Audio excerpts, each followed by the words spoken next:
आज मैं एक और नए करंट अफेयर के साथ हाजिर हूँ।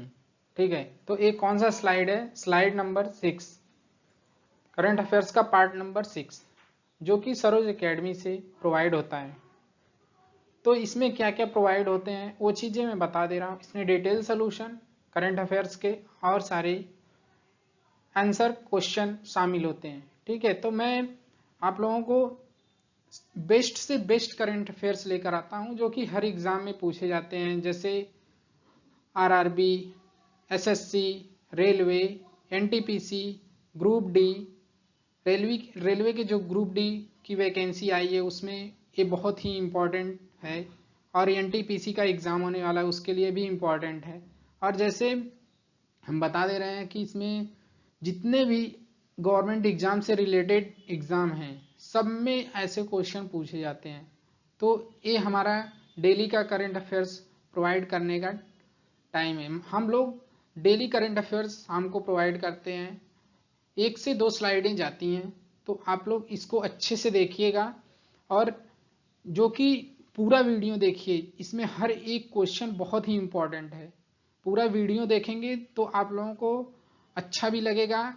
जिस तरीके से एक्सप्लेन की जाती हैं हर चीज़ें, वैसे आप लोगों को बहुत अच्छा लगेगा। ठीक है, तो इसमें हम बता दिए कि जैसे एनडीए भी हो गया, एनडीए, सीडीएस, जितने भी एग्ज़ाम होते हैं सारे एग्ज़ाम के लिए इसमें करंट अफेयर्स प्रोवाइड होते हैं इस एकेडमी पे।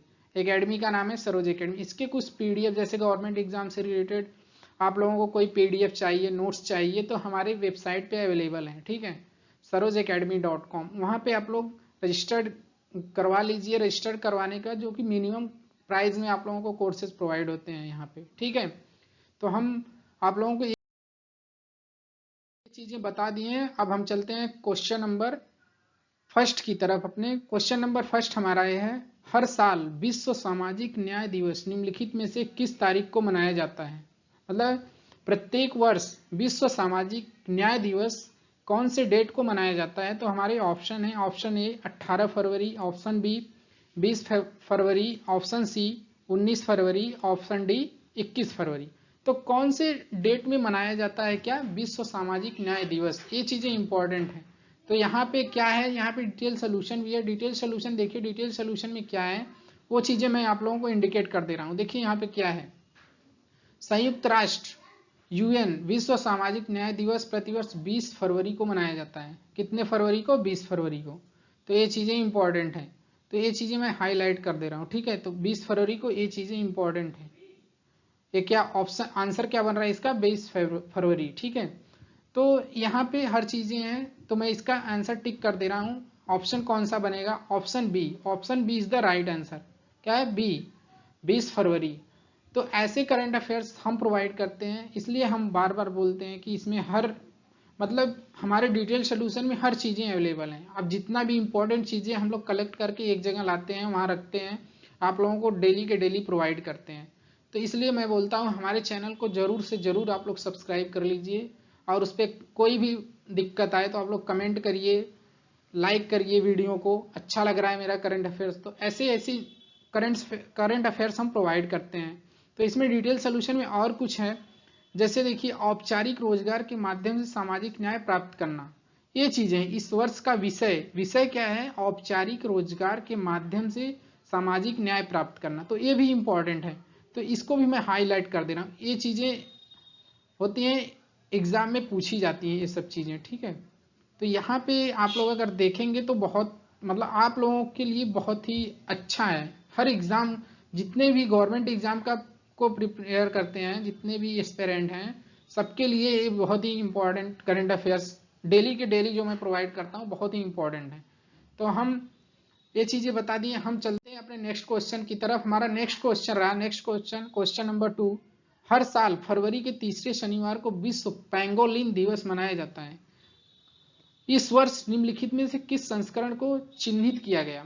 मतलब हर साल, देखो हर साल मतलब प्रत्येक ईयर, प्रत्येक साल फरवरी के तीसरे शनिवार को विश्व पेंगोलिन दिवस मनाया जाता है। ये तो क्वेश्चन में इंपॉर्टेंट है कि कितने, कौन से फरवरी को यहाँ पे पेंगोलिन दिवस मनाया जाता है, वो चीजें हैं।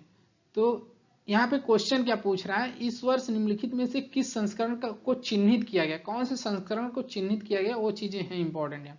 तो इसके ऑप्शन है, ऑप्शन ए 13वीं, ऑप्शन बी 14वीं, ऑप्शन सी 12वीं, ऑप्शन डी 11वीं। तो कौन से संस्करण को चिन्हित किया गया वो चीजें यहाँ पे पूछी गई है। तो हमारे डिटेल सोल्यूशन में देखिए, यहाँ पे डिटेल सोल्यूशन में है, हर साल फरवरी के तीसरे शनिवार को विश्व पेंगोलिन दिवस मनाया जाता है। ये चीजें इंपॉर्टेंट है थोड़ी।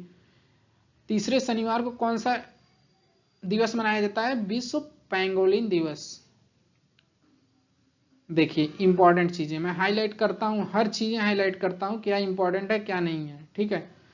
तो और कौन से मंथ में मनाया जाता है वो भी चीजें इंपॉर्टेंट हैं। कौन से, फरवरी मंथ में। फरवरी मंथ में तीसरे शनिवार को विश्व पेंगोलिन दिवस मनाया जाता है, ये भी याद रखना है, ठीक है। तो यहाँ पे संस्करण पूछा है क्वेश्चन में, तो संस्करण हम बता दे रहे हैं। यहाँ पे देखिए, इस वर्ष विश्व पेंगोलिन दिवस का 11वां संस्करण मनाया गया, मतलब 11वां संस्करण मनाया गया है पेंगोलिन दिवस का, ठीक है। तो ये चीजें इंपॉर्टेंट है। पेंगोलिन दिवस 19 फरवरी 2022 को मनाया जा रहा है, मतलब 19 फरवरी 2022 को मनाया गया ये पेंगोलिन दिवस, ये भी इंपॉर्टेंट है। तो इसको मतलब याद रखना बहुत ही इंपॉर्टेंट है, ये चीजें याद रखना आप लोग, क्योंकि हर गवर्नमेंट, जितने भी एग्जाम होते हैं गवर्नमेंट के, चाहे किसी भी स्टेट के हों, हर गवर्नमेंट एग्जाम में आप लोगों को करंट अफेयर्स बहुत ही इंपॉर्टेंट है। आप लोग देखते होंगे, एग्जाम देने जाते होंगे, जरूर करंट अफेयर्स तो जरूर ही पूछते हैं एग्जाम में, क्योंकि इंपॉर्टेंट है हर चीजें जो हमारे इस टाइम, हमारे टाइम में चल रही हैं, वो चीजें हम लोग प्रोवाइड करते हैं, क्या कैसे हो रहा है, उसके न्यूज, ये सब चीजें। तो डिटेल सोल्यूशन हम इसीलिए देते हैं कि इसमें सारी चीजें मिल जाएं आप लोगों को। तो हम क्वेश्चन नंबर 3 की तरफ चलते हैं। क्वेश्चन नंबर 3 हमारा आपकी स्क्रीन पे रहा। क्वेश्चन नंबर 3 है, राष्ट्रीय उच्चतर शिक्षा अभियान RUSA योजना के व्यय में राज्य का हिस्सा क्या है।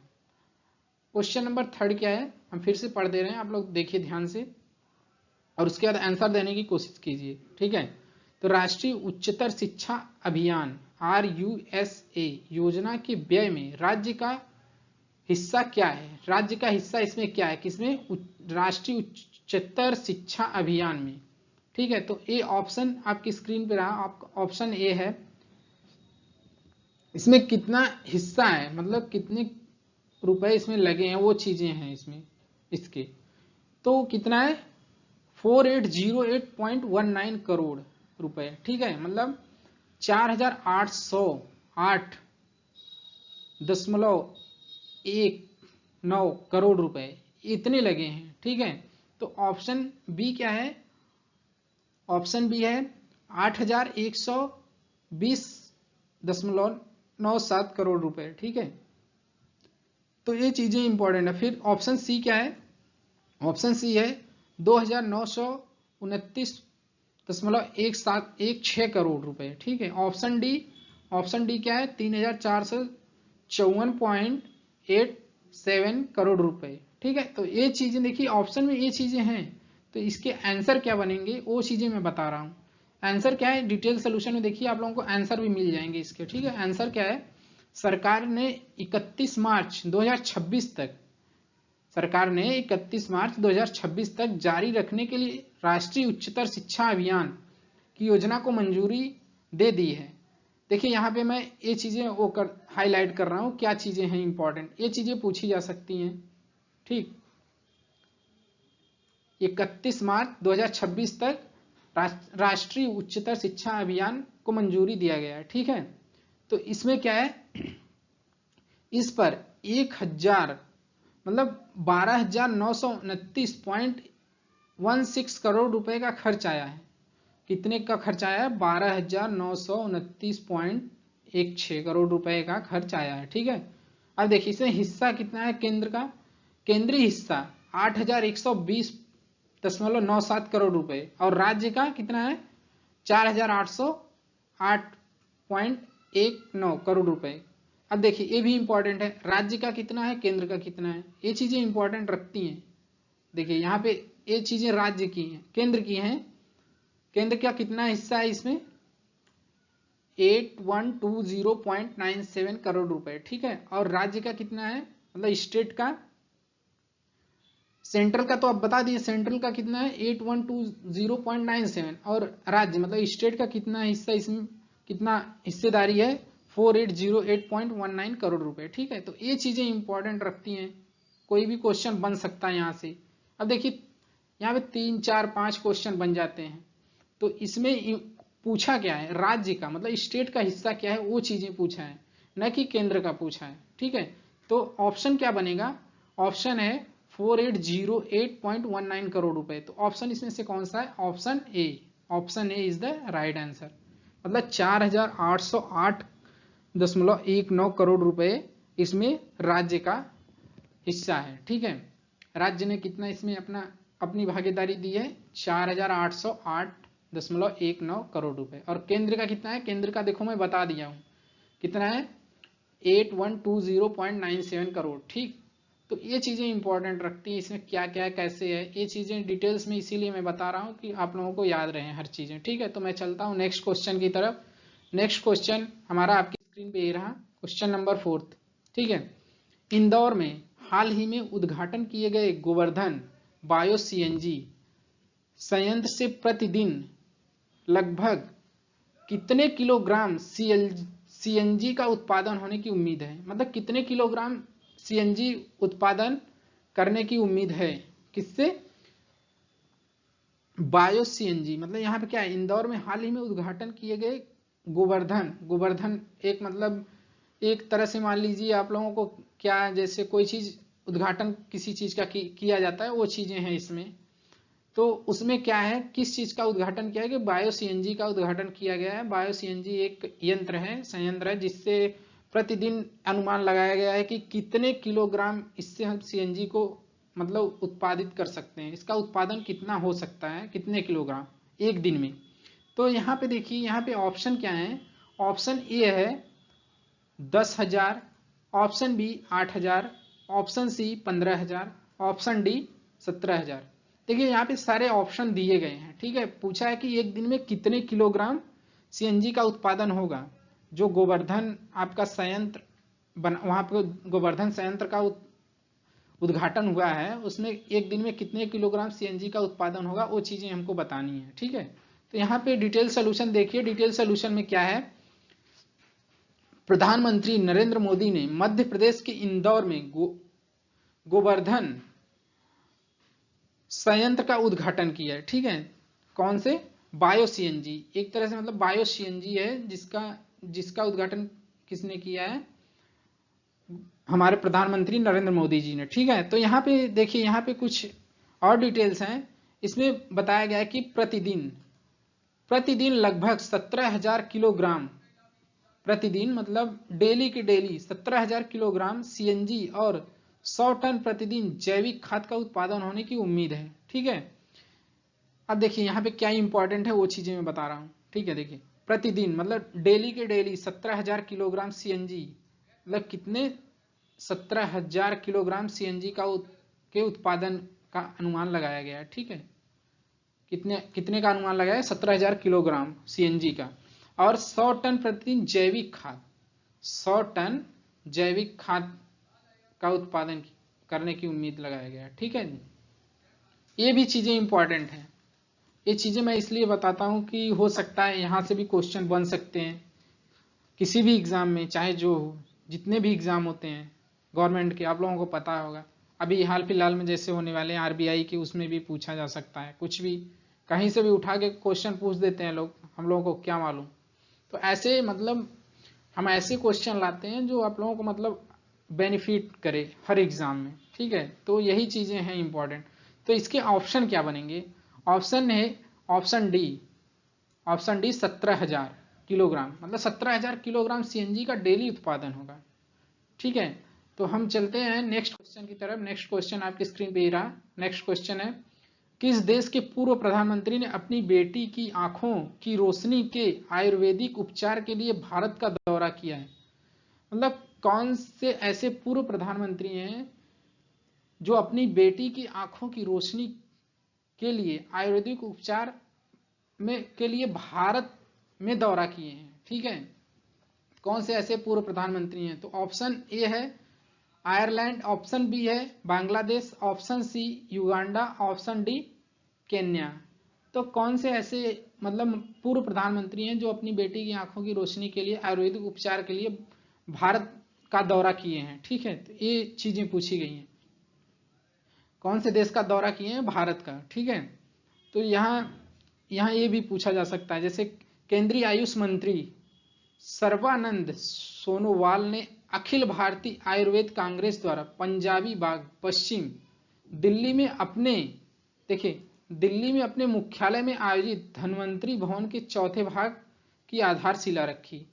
अब देखिए ये चीजें इंपॉर्टेंट है, इसलिए मैं पढ़ के बता देता हूँ क्या है इसमें। ये चीजें आप लोग पढ़ेंगे तो आप लोगों को खुद पता चलेंगी इसमें क्या इंपॉर्टेंट है। ठीक है, तो देखिए और इसके क्वेश्चन जो पूछे गए हैं उससे रिलेटेड आंसर आप लोगों को मैं बता देना।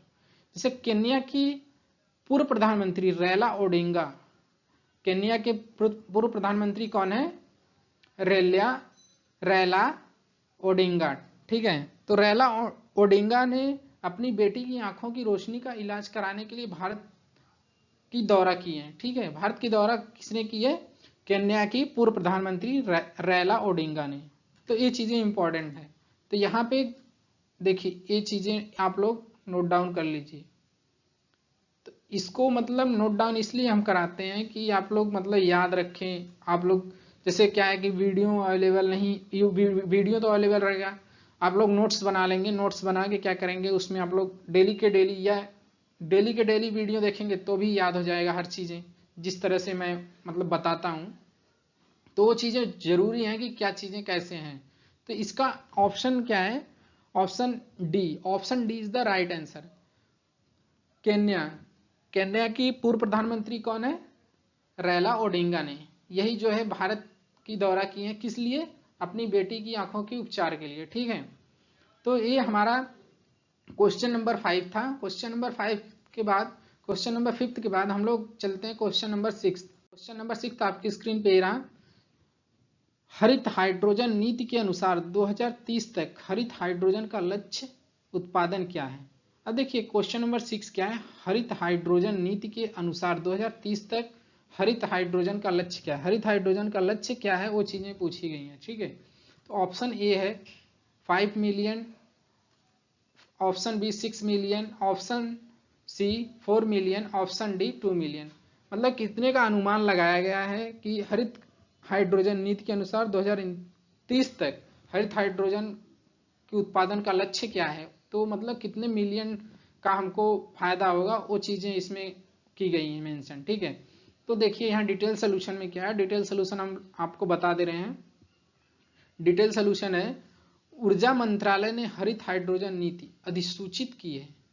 किसने की है? ऊर्जा मंत्रालय ने। ये भी इंपॉर्टेंट है तो इसको मैं हाईलाइट कर रहा हूं। ठीक है, तो इसको देखो क्या है, कौन से मंत्रालय ने? ऊर्जा मंत्रालय ने। ठीक है, तो ये चीजें इंपॉर्टेंट है। तो इसके बाद देखिए यहाँ पे आगे क्या है, 2030 तक 5 मिलियन टन ग्रीन हाइड्रोजन के उत्पादन का लक्ष्य। कितने मिलियन टन का? 5 मिलियन टन ग्रीन हाइड्रोजन। अब देखिए ग्रीन हाइड्रोजन मतलब इतने 2030 तक इतने का लक्ष्य वो किया गया है कि इतने मतलब 2030 तक हम इतना उत्पादन कर सकते हैं 5 मिलियन टन ग्रीन हाइड्रोजन का। तो यहाँ पे हम इसको भी हाईलाइट कर दे रहे हैं। देखिए ये क्या है? 5 मिलियन टन किसका? ग्रीन हाइड्रोजन का। ये चीजें इंपॉर्टेंट हैं। 2030 तक हम लोग 5 मिलियन टन ग्रीन हाइड्रोजन का उत्पादन का लक्ष्य किए हैं। ठीक है, इसका अनुमान लगाएं कि 2030 तक हम लोग 5 मिलियन टन ग्रीन हाइड्रोजन का उत्पादन कर सकते हैं। ठीक है, तो इसका मिशन का उद्देश्य सरकार को अपने जलवायु लक्ष्यों को पूरा करने और भारत को हरित हाइड्रोजन हब बनाने में सहायता करना है। देखिए यहाँ पे सारी चीजें इंपॉर्टेंट है, उसको आप लोग देखते रहिए, हम जो जैसा बताते हैं। और इसमें डिटेल सोल्यूशन में वो सब चीजें मिलेंगी जो आप लोगों को चाहिए, क्योंकि इसमें हर एग्जाम से रिलेटेड ही करंट अफेयर्स होते हैं। ठीक है, तो हम चलते हैं नेक्स्ट क्वेश्चन की तरफ। नेक्स्ट क्वेश्चन हमारा क्वेश्चन नंबर 7। क्वेश्चन नंबर 7 आपकी स्क्रीन पे रहा। अब देखिए यहाँ पे क्या है, UNCTAD की अद्यतन वार्षिक वैश्विक व्यापार रिपोर्ट के अनुसार 2021 में वैश्विक व्यापार, मतलब इसको वैश्विक व्यापार क्या बताना, हमको डॉलर में बताना है, का रिकॉर्ड स्तर है। इसका रिकॉर्ड स्तर क्या है वो चीजें बतानी है। तो ऑप्शन ए है, ऑप्शन ए 16.53 ट्रिलियन डॉलर, मतलब डॉलर में कितना है 16.5 trillion dollar. Option b 18.8 trillion dollar. Option c 31.2 trillion dollar. Option d 28.5 trillion dollar. तो कितने ट्रिलियन डॉलर का वो किया गया है, ठीक है, किसके द्वारा, UNCTAD की अद्यतन वार्षिक वैश्विक व्यापार रिपोर्ट के अनुसार 2021 में वैश्विक व्यापार का रिकॉर्ड स्तर क्या है। मतलब 2021 में इसका वैश्विक व्यापार रिपोर्ट क्या है, मतलब रिकॉर्ड जो होते हैं वो चीजें क्या है, या रिपोर्ट कर लो या रिकॉर्ड कर लो, मतलब एक ही होते हैं लगभग। तो ये चीजें क्या है, यहाँ पे देखिए, यहाँ पे डिटेल सोल्यूशन में क्या है, व्यापार और विकास पर संयुक्त राष्ट्र सम्मेलन UNCTAD ने अपना वार्षिक वैश्विक व्यापार अपडेट 2022 जारी किया है, ठीक है। तो ये चीजें इंपॉर्टेंट है, कौन से वर्ष में, 2022। तो ये चीजें इंपॉर्टेंट, देखिए वार्षिक वैश्विक व्यापार अपडेट 2022 जारी किए हैं, किसने, व्यापार और विकास पर संयुक्त राष्ट्र सम्मेलन UNCTAD। ये चीजें देखिए, ये मैं हाईलाइट कर रहा हूँ, UNCTAD ने वार्षिक वैश्विक व्यापार अपडेट 2022 जारी किया है, जो दर्शाता है कि वैश्विक व्यापार का मूल्य कितना है, वैश्विक व्यापार का मूल्य, ये भी इंपॉर्टेंट है, 2021 में कितना है, 28.5 ट्रिलियन डॉलर। तो ये चीजें देखिए, यहाँ पे यही चीजें क्वेश्चन में पूछी गई हैं।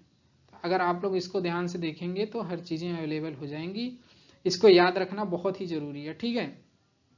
तो यहाँ पे और चीजें मैं बता दे रहा हूँ कि यह 2020 में 25% और 2019 की तुलना में 13% अधिक है।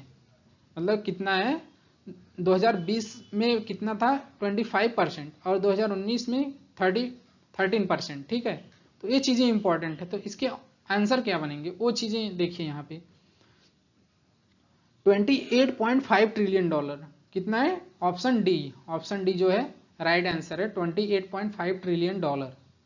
तो हम चलते हैं नेक्स्ट क्वेश्चन की तरफ। नेक्स्ट क्वेश्चन क्या है हमारा, नेक्स्ट क्वेश्चन है क्वेश्चन नंबर 8। क्वेश्चन नंबर 8 आपकी स्क्रीन पे ही रहा। क्वेश्चन नंबर 8 क्या कहता है, देखिए मध्य प्रदेश सरकार ने भोपाल के ग्लोबल स्किल पार्क का नाम क्या रखने की घोषणा की है। मतलब मध्य प्रदेश सरकार ने भोपाल के ग्लोबल स्किल पार्क, जो global skill park Madhya Pradesh में है, भोपाल सरकार ने उसको किस नाम से बदल दिया है, मतलब बदलने की घोषणा की है। तो वो चीजें हैं यहाँ पे इंपॉर्टेंट। तो ऑप्शन ए है, option A Rani Kamlapati, option B Guru Ravidas, option C Kushabhau Thakre, option D Atal Bihari Vajpayee, ठीक है। तो ये चीजें इंपॉर्टेंट, तो इसमें ऑप्शन क्या बनेगा वो चीजें हमको देखनी है। तो ऑप्शन देखिए, अगर डिटेल सोल्यूशन आप लोग नहीं पढ़ेंगे तो बिना डिटेल सोल्यूशन के ऑप्शन मिलेगा ही नहीं। तो डिटेल सोल्यूशन में आप लोग देखिए, डिटेल सोल्यूशन में क्या चीजें हैं। तो यहाँ पे देखिए, मध्य प्रदेश के मुख्यमंत्री शिवराज सिंह चौहान ने गुरु रविदास जयंती के अवसर पर, किसके अवसर पर, गुरु रविदास जयंती, गुरु रविदास जयंती के अवसर पर, ये चीजें इंपॉर्टेंट हैं, किसकी जयंती पर हुआ है, गुरु रविदास जयंती के अवसर पर दलितों के लिए कल्याणकारी योजनाओं की घोषणा की है, जिसमें स्वरोजगार से संबंधित एक योजना भी शामिल है, ठीक है। तो यहाँ पे देखिए, यहाँ पे क्या है, श्री चौहान ने जो घोषणा की है कि भोपाल में बन रहे ग्लोबल स्किल पार्क का नाम गुरु रविदास के नाम पर रखा जाएगा। किसके नाम पर, गुरु रविदास। तो ये चीजें इंपॉर्टेंट हैं, ग्लोबल स्किल पार्क का नाम किसके नाम पर रखा जाएगा, गुरु रविदास। देखिए यहाँ पे ये चीजें भी इंपॉर्टेंट करती हैं। ये चीजें मतलब हम इसीलिए बताते हैं इंपॉर्टेंट चीजें कि हर एग्जाम में पूछी जाती हैं, तो वो चीजें इंपॉर्टेंट है यहाँ पे। तो इसके ऑप्शन क्या बनेंगे, option b, option b is the right answer, क्या है, गुरु रविदास, ठीक है। तो ये चीजें याद रखनी बहुत जरूरी है, जैसा कि मैं बताता रहता हूँ हर समय, ठीक है।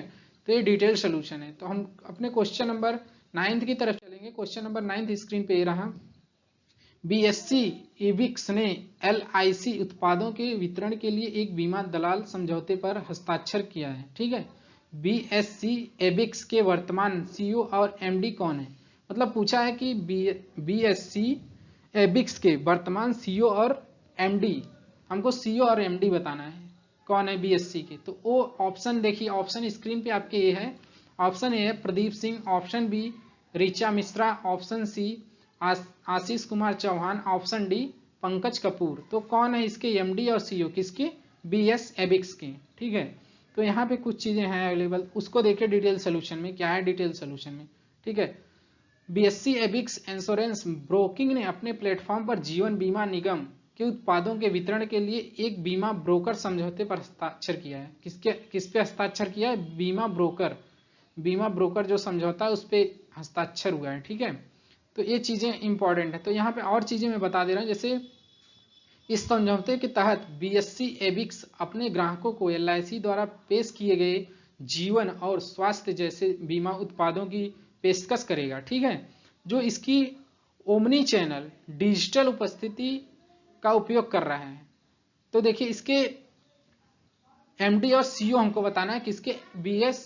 बीएससी एबिक्स के। ठीक है, तो आशीष कुमार चौहान बीएससी एबिक्स के वर्तमान सीईओ और एमडी हैं। कौन है? आशीष कुमार चौहान इसके एबिक्स के, बीएससी एबिक्स के क्या है? सीईओ और एमडी आशीष कुमार चौहान। तो ये है आपका आंसर।